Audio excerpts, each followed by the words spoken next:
The US military has confirmed in the last few minutes that it's carried out a drone strike today on a vehicle in Kabul, as it says, eliminating an imminent ISIS-K threat to Hamid Karzai International Airport. That's just through, and our correspondent Nomia Iqbal is in Washington. Nomia, what more can you tell us? Yes, so we received the statement from the United States Central Command confirming that this defence strike did take place. It happened. It happened on a vehicle in Kabul, and it was to eliminate an imminent ISIS-K threat to the airport. Just to read the statement to you, they said, "We are confident we successfully hit the target."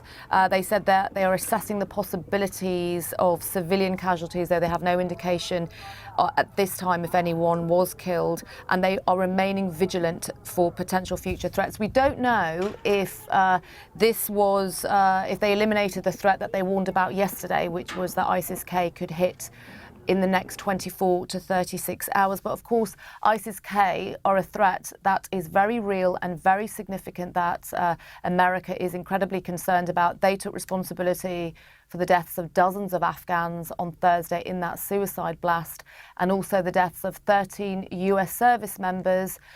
Their bodies were flown home last night to America, and they will be honoured in the official process, the dignified transfer here in the US around about noon. President Biden will, of course, oversee that, but that will be a gut punch for him. That's not what he wanted. He did not want to see Americans coming home in coffins. It will be one of the hardest tasks for him to do as a president. It's his first dignified transfer process since becoming president. Nomia in Washington, thank you. Let's go live now to our correspondent Rajini Vaidyanathan, who's watching developments across the region. And in Kabul, Rajini, on the ground, what do we know about the security situation? Well, it's been a very heightened sense of security as that August 31st deadline approaches.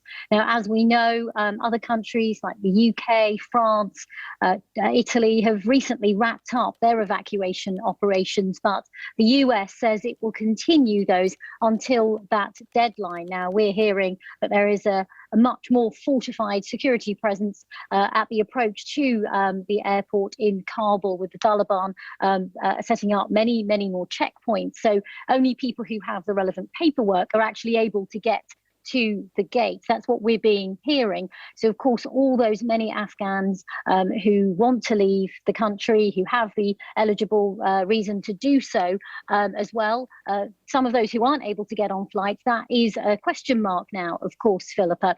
Now, we've been hearing from the National Security Advisor in the United States, Jake Sullivan, who said that to a US network, that the US government has been privately assured by the Taliban that they will be able to give Americans and those eligible for a resettlement in America safe passage beyond that August 31st deadline. So that is something that the National Security Advisor was saying. Of course, how that will actually work out is unclear. At the moment, the US says it still controls the airport in Kabul, but the Taliban says it is ready to take over with a smooth transition. And of course, then that raises more question marks about how this safe passage will continue. But I can't say enough that not everyone who wants to leave the country will be able to. And that really does raise big questions about what is left behind for many people who are unsure and afraid of what will come next under Taliban rule. Rajini Vaidyanathan, and before her, Nomia Iqbal, thank you.